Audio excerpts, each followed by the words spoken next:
ملتان سے جاوید اقبال صاحب پوچھتے ہیں، میں نے اپنے فوت شدہ والد کی طرف سے حج بدل کرنا ہے، کیا میں میقات سے اپنے اور والد صاحب کے حج کی ایک ساتھ نیت کر سکتا ہوں، یا صرف والد صاحب ہی کی نیت کرنا ہوگی؟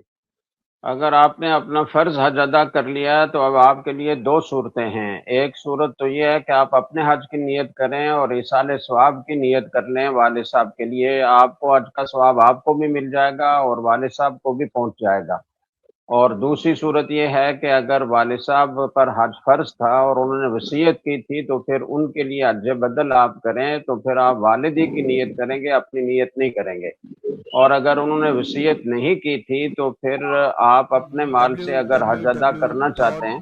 تو ان کی طرف سے حج بدل بھی ادا کر سکتے ہیں، پھر انہی کی نیت کرنا ہوگی۔ اور میں نے جیسے عرض کیا کہ اپنے حج کی نیت بھی کر سکتے ہیں اور ایصال ثواب والد صاحب کے لیے کر سکتے ہیں۔ مفتی صاحب، ویسے تو ہمارے نزدیک حج بدل کے لیے حج افراد ہے، لیکن بعض مشکلات کی وجہ سے بہت سے لوگ حج تمتع یا قران بھی کرتے ہیں۔ تو حج تمتع اگر کر رہے ہیں تو یہاں سے جب احرام باندھ کر جائیں گے، عمرہ کریں گے پہلے، تو وہ عمرہ آیا اسی عامر کی طرف سے جس کی طرف سے حج بدل ہو رہا اسی کی طرف سے ہوگا، یا عمرے میں اختیار ہے اپنی طرف سے کر لیں اور حج میں پھر ان کی طرف سے احرام باندھیں؟ دیکھیں، دونوں صورتیں گنجائش ہے دونوں صورتوں کی، اس لیے کہ عام طور پر یہاں سے جانے والے حج تمتع ہی کرتے ہیں، چونکہ دن ہوتے ہیں بیچ میں، عمرہ کر کے حلال ہو جاتے ہیں، پھر 8 ذی الحجہ کو حج کا احرام باندھتے ہیں۔ تو عام طور پر آفاق سے جانے والے حج تمتع ہی کرتے ہیں، کیونکہ ان کو موقع مل رہا ہوتا ہے ایک ہی سفر میں دونوں عبادتیں جمع کرنے کا۔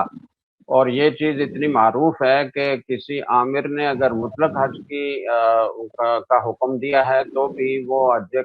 وہ تمتع ہی سمجھا جاتا ہے۔